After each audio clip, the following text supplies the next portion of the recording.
Hi viewers, welcome to ಖುಷ್ ಮನೆ multi creations. ನಾನು ಅಶ್ವಿನಿ ಪ್ರಸಾದ್. ಇವತ್ತಿನ ರೆಸಿಪಿ ಟೊಮ್ಯಾಟೊ ಚಟ್ನಿ. ಆಂಧ್ರ ಸ್ಟೈಲಲ್ಲಿ ಸಿಂಪಲ್ಲಾಗಿ, ಹೆಲ್ದಿಯಾಗಿ, ಟೇಸ್ಟಿಯಾಗಿ, ಈಸಿಯಾಗಿ ಬೇಗ ಹೇಗೆ ಮಾಡ್ಕೊಳ್ಳೋದು ಅನ್ನೋದನ್ನು ತೋರಿಸ್ಕೊಡ್ತಾ ಇದ್ದೀನಿ. ಬನ್ನಿ ನೋಡೋಣ ಹೇಗೆ ಮಾಡೋದು ಅಂತ. ಈಗ ಒಂದು ಪ್ಯಾನ್ ಇಟ್ಕೊಂಡು ಅದಕ್ಕೆ ಸ್ವಲ್ಪ ಕಡಲೆ ಬೀಜ ಹಾಕಿ ಹುರ್ಕೋತಾ ಇದ್ದೀನಿ. ನೀವು ಕಡಲೆ ಬೀಜನ ಯಾವಾಗಲೂ ಸಿಮ್ಮಲ್ಲಿಟ್ಟು ಹುರ್ಕೊಂಡ್ರೇ ಟೇಸ್ಟ್ ಸಿಗೋದು. ಈಗ ಅದನ್ನು ಚೆನ್ನಾಗಿ ಹುರಿದಾಗಿದೆ, ಸೈಡಿಗೆ ತೆಗೆದಿಟ್ಕೊಂಡಿದ್ದೀನಿ. ಅದೇ ಪ್ಯಾನಿಗೆ 1 ಟೇಬಲ್ ಸ್ಪೂನ್ ಆಯಿಲ್ ಹಾಕಿ, ಆಯಿಲ್ ಕಾದ ಮೇಲೆ 1/4 ಟೇಬಲ್ ಸ್ಪೂನ್ ಜೀರಿಗೆ, ಬೆಳ್ಳುಳ್ಳಿ ಸ್ವಲ್ಪ, ಅದು ಫ್ರೈ ಆದಮೇಲೆ 1 ಈರುಳ್ಳಿ ಹಾಕಿ ಫ್ರೈ ಮಾಡ್ಕೋತಾ ಇದ್ದೀನಿ. ಈರುಳ್ಳಿ ಹಸಿ ವಾಸನೆ ಹೋಗೋವರೆಗೂ ಫ್ರೈ ಮಾಡ್ಕೋಬೇಕು. ಹಸಿ ವಾಸನೆ ಹೋಗಾಗಿದೆ. ಈಗ 3 ಟೊಮೆಟೊ ಹಾಕ್ಕೊಳ್ತಾ ಇದ್ದೀನಿ. 3 ಟೊಮೆಟೊ ಹಾಕ್ಕೊಂಡು ಚೆನ್ನಾಗಿ ಫ್ರೈ ಮಾಡ್ಕೋಬೇಕು. ಟೊಮೆಟೊ ಹಾಕಿದ ಮೇಲೆ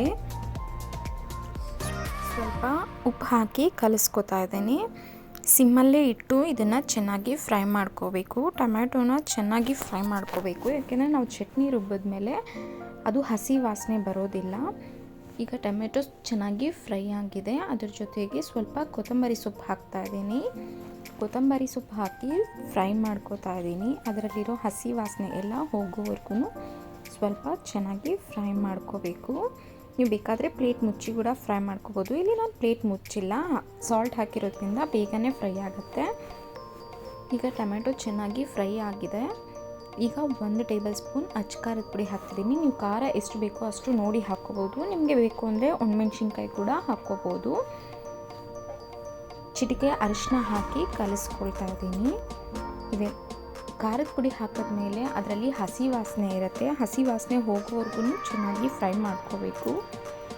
ಈಗ ಇದು ಫ್ರೈ ಆಗಿದೆ. ಇದನ್ನು ತಣ್ಣಗಾಗ್ಲಿಕ್ಕೆ ಇಡ್ತೀನಿ.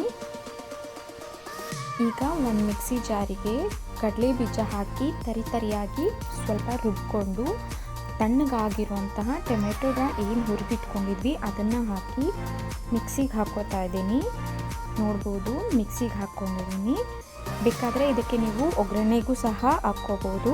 ನಿಮಗೆ ಒಗ್ಗರಣೆ ಬೇಡ ಅಂದರೆ ಡೈರೆಕ್ಟಾಗಿ ಕೂಡ ನೀವು ಸರ್ವ್ ಮಾಡ್ಕೋಬೋದು. ನಾನಿಲ್ಲಿ ದೋಸೆಗೆ ಹಾಕ್ಕೊಂಡಿದ್ದೀನಿ. ದೋಸೆ ಜೊತೆ ಗೆಣಸು ಪಲ್ಯ ಮತ್ತು ಬೆಟ್ಟದ ನೆಲ್ಲಿಕಾಯಿ ಚಟ್ನಿ ಜೊತೆ ಈರುಳ್ಳಿ ದೋಸೆಗೆ ಸರ್ವ್ ಮಾಡ್ಕೊಳ್ತಾ ಇದ್ದೀನಿ. ನೀವಿನ್ನೂ ಯಾರಾದರೂ ಫಸ್ಟ್ ಟೈಮ್ ನನ್ನ ಚಾನಲ್ ನೋಡ್ತಿದ್ರೆ ಸಬ್ಸ್ಕ್ರೈಬ್ ಮಾಡ್ಕೊಳ್ಳಿ, ಬೆಲ್ ಐಕಾನ್ ಪ್ರೆಸ್ ಮಾಡ್ಕೊಳ್ಳಿ. ನನ್ನ ನೆಕ್ಸ್ಟ್ ಯಾವುದೇ ವಿಡಿಯೋ ಇದ್ದರೂ ನಿಮಗೆ ಫಸ್ಟ್ ನೋಟಿಫಿಕೇಷನ್ ಬರುತ್ತೆ. Thank you for the all subscribers.